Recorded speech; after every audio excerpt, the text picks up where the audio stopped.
Қазақ елі мемлекеттік мүддеге сатқын, жемқор әрі жағымпаз билікті ауыстырмай, проблемадан көз ашпайды. Митингіге шықпай, билікке қарсылық көрсетпей, 30 жыл Назарбаевқа тоналдық.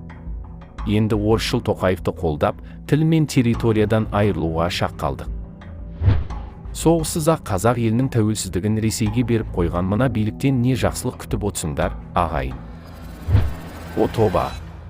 Су тасқыны да қазақ ауылдары мен қалаларын шайып кетті. Орысы көп жерлер аман есен. Бір қазақты көріп сүйінем, бір қазақты көріп күйінем.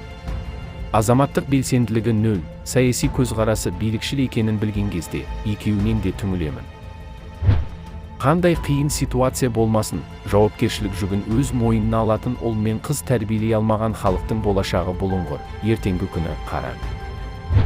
Халықтың таңдауына түкіріп қойдым деп өз дегенін өткісе де, тап осы жолы, орысшыл биліктің абыройы айрандай төгіледі-ау. Аралдан айырылып едік, енді Балқаштың кезегі келді ме? Семей мен Байқоңырдың зардабын да ұмытпа, қазақ. Қазақ қашан пикетке шығуды әдетке айналдырады. Әр қалада, әр жерден. Қытай компартиясы құласа, Қытай мемлекеті де бірнеше бөлшекке түсуі мүмкін. Сондықтан да олар СССР-дің құлауын зерттейтін институт құрып, қалайда құламаудың жолын іздестіруде. Жарылғап Қалыбайдың Facebook парақшасынан алынды.